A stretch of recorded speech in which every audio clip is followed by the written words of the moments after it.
guys, we're out here in Hayes County where the tornado passed earlier this morning at 1 a.m. Look, this playground right here, these pieces of rebar were holding it in place, and it has been ripped out of the ground and moved several feet. But as demolition has commenced further upstream, the flow has begun to return to what it normally is this time of year. Before moving to these various stations, including a guillotine, paper trimmer, heat press, and this coil binder used to make the spirals on the calendar. Eric Henrikson here in Kerrville, Texas. We are right along the river where much of the flooding happened. As you can see, a lot of damage in this area. We spoke to a local restaurant owner who is based right here. You can see the restaurant right there, the lake house up on the hill.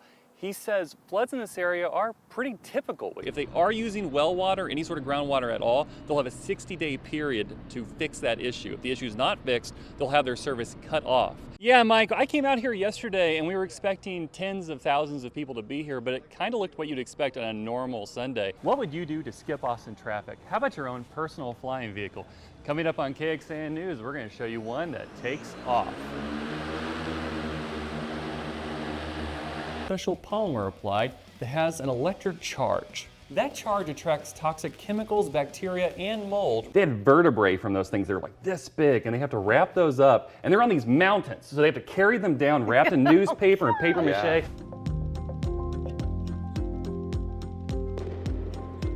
And by the time I got right here, it was already waist deep on me. Ricky Reed awoke Saturday morning to frantic calls from his neighbors. By the time I got looking out the back door, it was already rushing through this way. Reed helped alert his neighbors as the water poured in. It was above the commode. Before retreating to higher ground while first responders arrived. I've been here for 45 years. Yeah.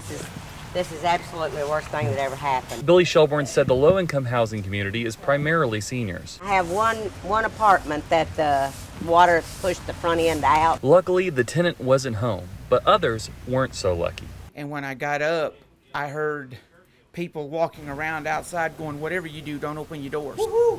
Samuel DePriest sat on his couch until water receded around 6 in the morning. I opened up the front door. When he stepped outside, he captured this video of the water consuming the community. He said that some people climbed out windows to escape the water and reached first responders. Another clung to a tree. They were holding on to the tree and they're like, we need help. Luckily, no lives were lost, but now 32 people have to start anew. They've been given until Wednesday to save what they can. I said I was never going to leave here again. I have the perfect apartment. We're just taking it hour by hour. Eric Henrikson, KXAN News. It's been 6 months since we last visited Roy Creek Canyon. It's significantly changed. You can see the water level has fallen several feet. There's 2 beautiful waterfalls that run here regularly, and they're not flowing at all. There's a little tiny trickle, and that's probably the only thing keeping the water level as it is. Lou Adams' family has owned the Roy Creek Canyon Reserve for 80 years. I can really remember back to the 50s when we had, probably the most severe drought on record. And it was even lower than this. It was somewhat like this in 2011. However, Lou is more concerned about recent filings by Mirasol Capital, the group working to build a 1,400-acre development called Mirasol Springs on the land surrounding the reserve.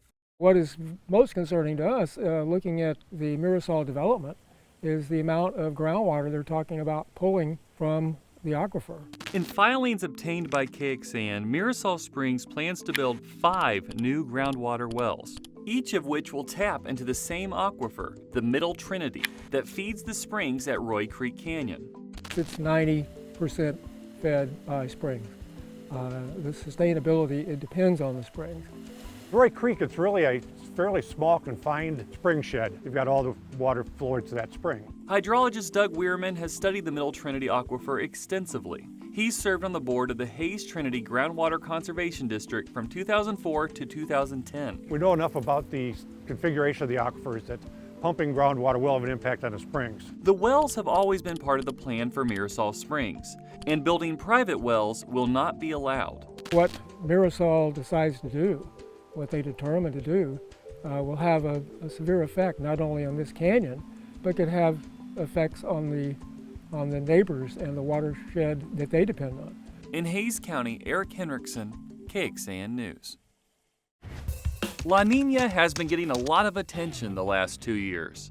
a wily, precocious climate pattern causing warmer and drier Texas winters, and heightening fears of a dangerous drought. But La Nina has a sibling, a naughty, sticky little brother who's been in timeout. El Nino. It's a big climate event that happens every 2 to 7 years. Every place that borders the Pacific Ocean, which is like half the planet, gets impacted by El Ninos. Judd Parton is a research scientist at the University of Texas studying El Nino. This occurs during our wintertime, Northern Hemisphere winter, so like usually November to February is kind of the peak. So what's the impact here in Texas? El Nino is wetter and cooler in the wintertime for Texas. The stronger the El Nino, the wetter and colder it is. And El Nino winters have been getting stronger. We're asking ourselves, like, dude, we've had 4 big El Ninos in the last 40 years.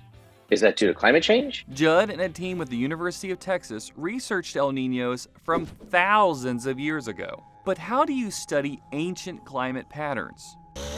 Coral, of course. They're like little windows, little snapshots of time for when the coral grew, and it could be anywhere from hundreds to thousands of years ago, depending upon, the coral that you found. By studying the chemical makeup of coral, they figured out when El Ninos happened and their intensity, discovering El Ninos were weaker and less frequent 6,000 to 9,000 years ago. Judd says the pattern has been steadily growing more intense and occurring more often because of natural changes in the Earth's orbit and climate. However, that doesn't mean that humans aren't having an impact. Because it takes hundreds of years worth of data to track changes in El Nino, We can neither confirm nor deny because there's just not enough number of events over the last 40 years. But this data isn't going to waste. Researchers will use it to test climate models by having those models predict past weather on Earth, including El Ninos and La Ninas. Can the model get that right back in time? If so, we'll have more confidence in its projections for the future. Giving us a better shot at predicting climate change and the antics of a pair of sneaky siblings. We bought this property in 1996, planning on retiring here, a good 20 plus years out. Milan Gukian retired to Comal County after decades in the oil industry. I'm an avid reader. I have a book room. I literally built a room for my books. Just a few yards from her collection, This is my water well. I have a reservoir, 2,500 gallon. the well runs deep, down below to the Edwards and Trinity aquifers. This is your only source of water. This is it. This is my only source of water. That's it. And she worries it could soon be contaminated. Just 350 feet from Milan's front door, plans are underway. We had built this house, had it ready, and finished it in 2016. Got here, and within just a few short weeks, we didn't know what it was. We just knew that the property across the street had been sold. The 1,500-acre plot, surrounded by multiple homes, bought by Vulcan Materials. One of our neighbors noticed an 18 by 24 inch sign behind the weeds on the fence line and realized what it was and immediately called, hey, we need to have a little meet. The group discovered that Vulcan plans a quarry to mine limestone. And we got the word out and told people you need to put in public comments. Over a 7-year period, the Preserve Our Hill Country Environment Foundation has pushed back against the quarry's construction. Back here is my command center. Milan's office, once meant as a little getaway, has turned into a war room. These binders, this is current. This is what I'm working on now. The middle third is all legal. That's all the legal battle. In March, the Texas Commission on Environmental Quality approved Vulcan's Water Pollution Abatement Plan, or WPAP. According to the TCEQ, the plan outlines best management practices for protecting water quality on their property within the Edwards Aquifer Recharge Zone. They're right smack dab in the middle of the Edwards Aquifer Recharge Zone. Where the Edwards limestone is exposed at the surface in the Belcones Fault Zone. Jack Olivier is a retired geologist and a member of the foundation. And any rainfall that falls on top of it or flows across it enters into the ground and recharges the aquifer that serves 2.5 million people, including San Antonio, New Braunfels, and San Marcos, and Austin. Olivier mainly worries about explosives. The explosive used by quarries is called ANFO, which stands for ammonium nitrate and fuel oil. In other words, it's fertilizer and diesel, 2 things you really don't want in your water supply. According to a drilling report from the Texas Water Development Board, Vulcan dug a test well on the property and it shows how porous the land is. Air was being blown down to blow the dust, the rock cuttings out. But when it got to this depth, which is around 80 feet, the dust was not coming back out anymore. It was just staying underground. Olivia says that means it likely flowed into nearby caves, and there are a lot of them in the area. It's not 100% guarantee that they won't breach that aquifer. The WPAP provides a plan to avoid that, including setbacks from a dry creek that runs through the property. Vulcan Materials declined an interview for this story, but told KXAN in a statement, "We take pride in being responsible stewards of the land, air, and water we all share. We've operated in San Antonio and surrounding counties for decades, and will continue to maintain the safe and reliable operations that the communities and customers we serve trust us to deliver."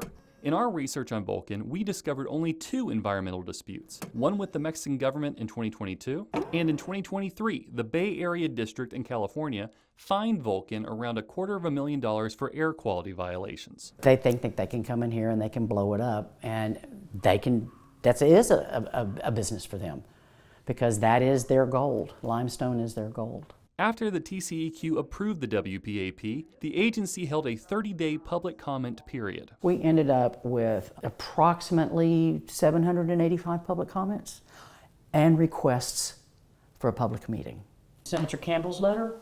This is the joint letter from Senator Campbell and Representative Isaacs. TCEQ decided not to hold a public meeting. After the 30 days, TCEQ did a technical review of the plan. On July 8th, the agency approved the WPAP. TCEQ gives you 23 days to file what's called a motion for rehearing. A TCEQ spokesperson tells us it doesn't require public meetings for WPAPs within the Edwards Aquifer Protection Program. We confirmed through a public information request that no record exists for a public meeting regarding a WPAP since 2019. However, the agency hosts annual meetings in October to hear concerns about pollution in the aquifer. Been there, done that. And how's that worked out? Not well. I went, I asked questions. I talked with one of the people at the panel up there. I gave him my concerns, and she said, "Can you please email me these things?" I took her name, I emailed her everything she heard that she asked for. Crickets. That's what I got back. Crickets. Nothing. TCEQ told KXAN that to ensure Vulcan is operating within the scope of the WPAP, the quarry will be regularly investigated by the agency once in operation. Milan and the Foundation have until July 31st to file their motion against the TCEQ. If denied, they plan to take the agency to court. We asked if any WPAPs have been overturned through a motion after TCEQ approval. The agency couldn't find any records of this happening since 2019. Limestone quarries are big business in the area. A report from advocacy organization Public Citizen found that 80% of the state's limestone is quarried along the I-35 corridor. Comal County alone has 40,000 acres of quarries. Around 5 million tons of limestone is used each year, primarily in construction. Eric Henrikson, KXAN News.